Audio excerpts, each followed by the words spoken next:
Hey guys, welcome to my first OV-10 Bronco mod tutorial. Today we're going to be covering the AIM-9 Sidewinder missile, the guns, and rocket pods. So this is all super easy, so let's just get right into it. First I'm going to turn up my gun sight brightness. And then for the guns, I'm just going to flip these two switches right here up, and then master arm, of course. And let's go ahead and take a look at the controls. There are two controls for firing weapons in the Bronco. One of them is under weapons, and that is weapon fire, which you can see here I have bound to the second step trigger on my joystick. The other one is actually listed under Bronco armaments, and that is the weapon release button. This button actually does all of the firing of rockets, dropping bombs, and everything like that.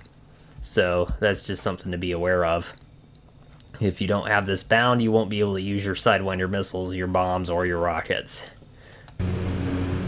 So the next thing I'm going to do, I'll just pull the weapon fire button, the trigger, and that was pretty simple and straightforward. The guns tend to go where you want them to go. So now we're going to set up our Sidewinders, and I need to check where the Yak 40 is. Okay, he's out in front of us here. There he is. So to do that, Sidewinders are on the outer wing stations. So I'm going to flip the corresponding switches up on the weapon selector screen. And we already got a lock. So now I'm going to push the weapon release button, Fox 2, and splash one Yak 40. I'll go ahead and get the other one away. Yeah, totally overkill, but that got the job done. So now that we've gotten that out of the way, I'm going to go ahead and flip these two switches back to their center position. And let's talk about rockets. So as you can see here, I have two different kinds of rocket pods on the OV-10, the LAU-3 and the LAU-10. The LAU-3 is the brown pod with the caps on the end, and it carries 19 Hydra 70 rockets. You can carry up to 4 of these. In fact, you can carry up to 4 of any kind of rocket pod.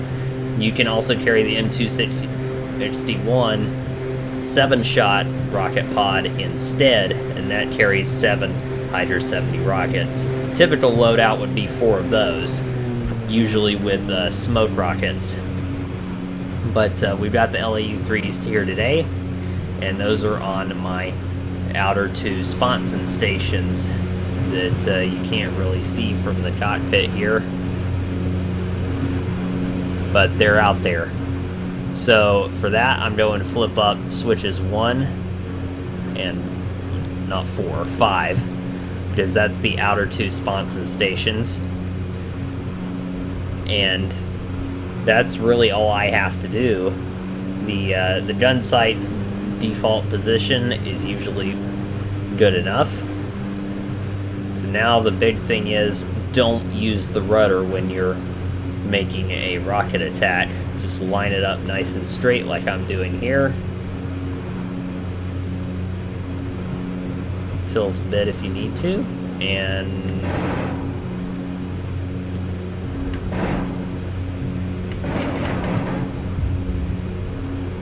just as easy as that.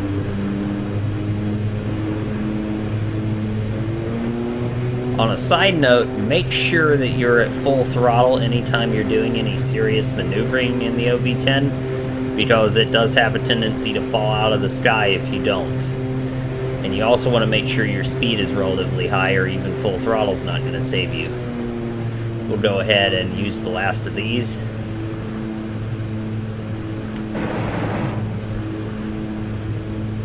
They're fairly accurate, but I was using rudder there a little bit, which is why they were off. So now I'm going to flip down those 2 switches to the center position, and my LAU-10 rocket pods, which carry 4 Zuni rockets apiece, are on my inboard sponson stations. That's 2 and 4. So I flip those switches up, throttle back up, and come around for another pass.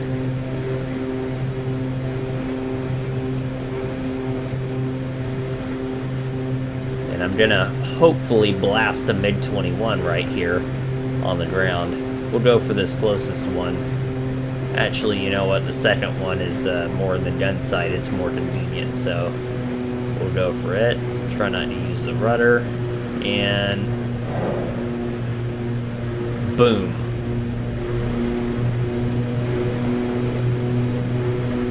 I think I might have aimed a bit high there. But weapon release does all of this again. And now we are out of rockets. So with that out of the way, there's one more thing I want to show, and that is store jettison. So what I can do is I can flip as many of these as I want to the down position. And then I can hit this red button right here, and when that happens, all of that stuff underneath goes away, as you can see right here.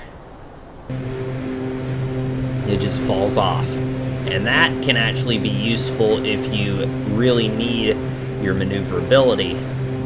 So I'm going to line up a strafing run here real quick, and then that's going to pretty much do it.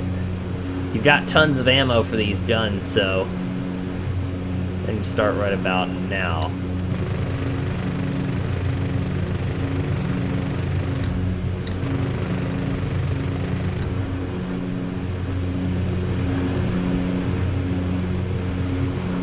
Alright, I hope that has been helpful, and I'll see you in the next video. Thanks for watching.